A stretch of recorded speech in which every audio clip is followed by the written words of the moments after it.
For advertisement, call 8125893028. Our Gmail maxtvtelugu@gmail.com. చాలా మంది ఏమనుకుంటారంటే మంచి మనసు ఉంటే చాలు, ఇంట్లో పూజలు పునస్కారం ఇంట్లో పటాలు అక్కర్లేదు, కానీ మీరు మంచి వాళ్ళే. కానీ తల్లిదండ్రులు మంచి మనసుంది మాకు, కానీ మేము మీకు అన్నం పెట్టము, బట్టలు కొనము, అదేవిధంగా మీకు ఏం కావాలో మేము కొనివ్వము, కానీ మా మనసులు చాలా మంచివి అంటే మీరు తల్లిదండ్రులను యాక్సెప్ట్ చేస్తారా?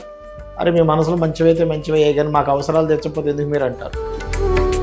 చాలామందికి పెళ్ళిళ్ళు అవ్వట్లేదు, సంతానం కలగటం లేదు, లేకపోతే వాళ్ళకి ఏదో ఒక పీడలాగా వాళ్ళని ఇబ్బంది పెడుతుంది అన్నప్పుడు ఈ పరిహారం చేసుకోవాలి.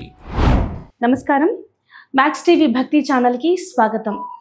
ఆధ్యాత్మిక పరంగా మనకున్న అనేక సందేహాలకు చక్కటి పరిష్కార మార్గాలను తెలియజేయడానికి ప్రస్తుతం స్టూడియోలో ఉన్నారు ప్రముఖ జ్యోతిష్య వాస్తు పండితులు, శిక్షణ నిపుణులు, లలితా ఉపాసకులు నానాజీ పట్నాయక్ గారు. మరి వారిని అడిగి మనకున్న సందేహాలను ఇవాళ నివృత్తి చేసుకుందాం.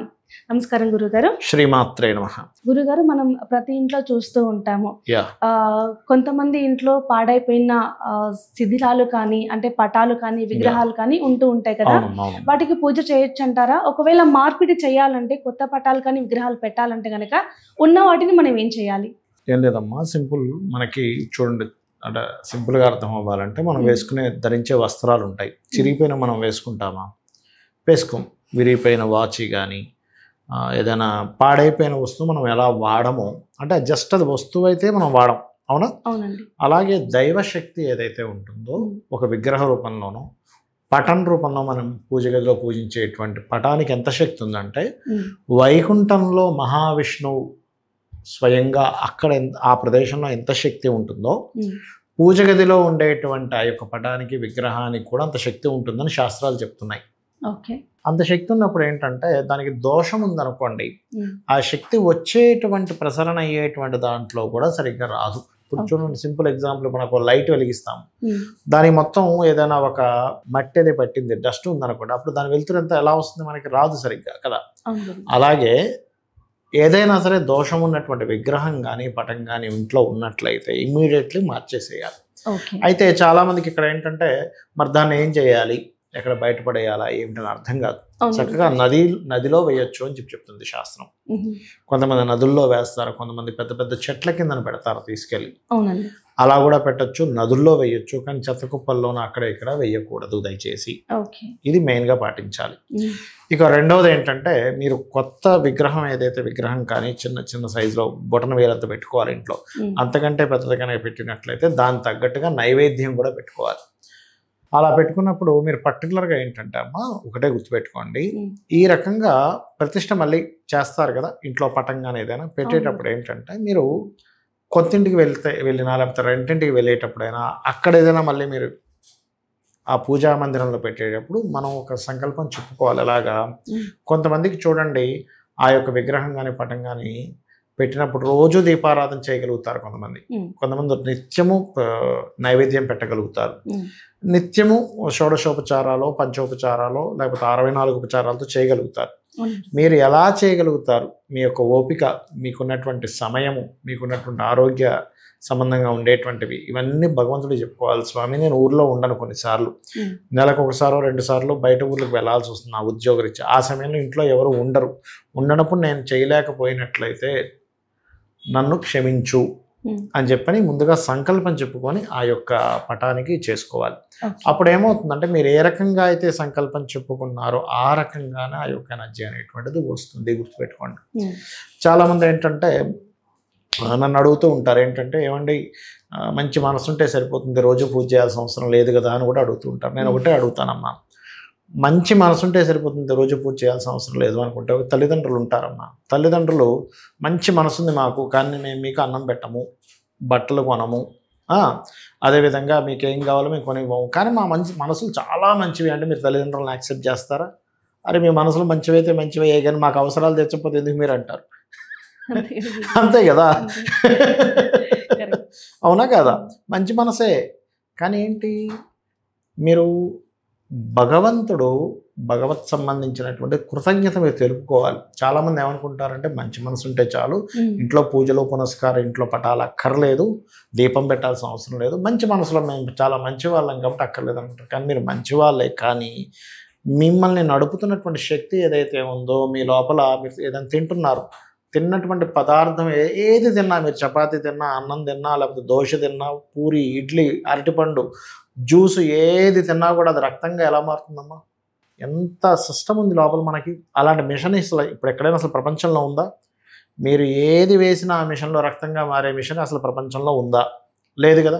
మరి అలాంటిది మన బాడీలో ఉంది. అది శక్తిగా మారుతుంది, వేస్టేజ్ మలం రూపంలో బయటికి పోతుంది, వైటమిన్స్గా మారుతుంది. అంతా మాంసం ముద్దే, కానీ కొన్ని ఏమో చూస్తున్నాయి, కొన్ని వింటున్నాయి, కొన్ని వాసన చూస్తున్నాయి, కొన్ని టేస్ట్ చూస్తున్నాయి, కొన్ని టచ్ని తెలుసుకుంటున్నాయి. ఇవన్నీ ఎలా నడుస్తున్నాయి అంటే లోపలకు భగవత్ శక్తి ఉందని మనం చెప్తుంది.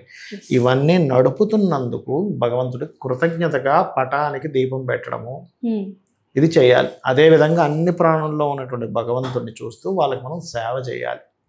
సేవ చేయడము చేయాలి. ఇంట్లో భగవత్ ప్రతిమ ముందో లేకపోతే పటం ముందో కాసేపు ధ్యానం చేసుకున్నామో, పూజ చేసుకోమో, కృతజ్ఞతాభావంతో మనం చేయాలి. ఇప్పుడు ఒక డాక్టర్ గారు ఉన్నారు, డాక్టర్ గారికి ఏదో ఆపరేషన్ చేశారు, మన ఇంట్లో వాళ్ళను ఆపరేషన్ చేసి బ్రతికించాడు ఆయన. నేను మంచివాడిని అండి, చాలా మంచివాడిని, కానీ మీకు థ్యాంక్స్ చెప్పను అంటే చెల్లుతుందా? డాక్టర్ గారు నిజంగా వెరీ హ్యాపీ, మీరు చాలా మంచి పని చేశారని థ్యాంక్స్ చెప్పట్లే మనం? ఖచ్చితంగా కృతజ్ఞతలు చెప్పట్లే. ఫీజు ఇస్తున్నాం కదా, నీకు థ్యాంక్స్ ఎందుకు చెప్పాలంటున్నావా? ఫీజే థ్యాంక్స్ కదా. అలాగే భగవంతుడికి రోజు కృతజ్ఞతను ఆవిష్కరించుకోవాలి మనం. అందుకే మనం ఆలయానికి వెళ్ళాలి, ఇంట్లో పూజ చేసుకోవాలి. ఆయన ఈ విశ్వాన్ని మొత్తం నడుపుతున్నందుకు అతనికి నమస్కరించుకోవాలి. కోరికల కోసం కూడా కొంతమంది చేస్తారు. సాక్షాత్ శ్రీకృష్ణ పరమాత్మే చెప్పాడు, అయ్యా నన్ను 4 విధములైనటువంటి పుణ్యాత్ములు నన్ను ప్రార్థిస్తున్నారు. ఏ రకంగా అంటే ఆర్తులు, జిజ్ఞాసువులు, అర్ధకాములు, జ్ఞానులు. అంటే కామం కోసం, అర్థం కోసం ఆర్తి, జిజ్ఞాస కోసం, జ్ఞానం కోసం చేస్తున్నారు. అందులో మనం ఎక్కడున్నామో అర్థం చేసుకుంటే అర్థమైపోతుంది. కాబట్టి ఈ పటాలు అనేటువంటివి వాటిని చాలా శుభ్రంగా ఉంచుకోవాలి. మన బెడ్రూమ్, ప్రతి రూమ్ని మనం ఎంత క్లీన్గా పెట్టుకుంటామో పూజ గదిని కూడా అంతే క్లీన్గా పెట్టుకోవాలి. చేసే 5 నిమిషాల పూజ అయినా మనసంతా అక్కడే పెట్టాలి. అలాగే గురుగారు, మీరు పటాల విగ్రహాలు అలా పెట్టమని చెప్పారు కదా, మనం కొంతమంది చూస్తూ ఉంటాము. అంతే తీర్థయాత్రలకు వెళ్ళినా కూడా, పుణ్యక్షేత్రాలకు వెళ్ళినా కూడా అక్కడ మనకి ఖచ్చితంగా మనకు అలవాటు ఏంటంటే అక్కడ ఉండే దేవుణ్ణి తీసుకొచ్చి విగ్రహాలు తీసుకొచ్చి పెడుతూ ఉంటాం. బట్ అలా చేయడం వల్ల అంటే చాలా దేవుళ్ళు ఎక్కువైపోతూ ఉంటారు. కొంతమంది ఏమో గూట్లో పెడుతూ ఉంటారు, గోడలకు పెడుతూ ఉంటారు. సో అలా పెట్టిన వాటి కూడా మనం పూజ చేయాలంటారా? మంచి ప్రశ్న వేశారమ్మా. చాలా మందికి ఉన్న అలవాటు ఏంటంటే ఎక్కడికి వెళ్ళినా పటం తెచ్చేసుకుంటారు. అదొక సెంటిమెంట్. ఆ క్షేత్రం నుంచి తెచ్చాము, క్షేత్ర మహిమ ఉంటుంది, నిజంగా ఉంటుంది, అందులో ఎటువంటి సందేహం లేదు. కాకపోతే ఇంట్లోకి తెచ్చాక ఎక్కడ పెట్టుకోవాలనేది కూడా తెలియదు చాలా మందికి. ఎప్పుడు కూడా గుర్తుపెట్టుకోండి అమ్మా, తూర్పు నుంచి వాయువ్యం మూల లోపల ఎక్కడైనా మీరు పటం పెట్టవచ్చు ఇంట్లో.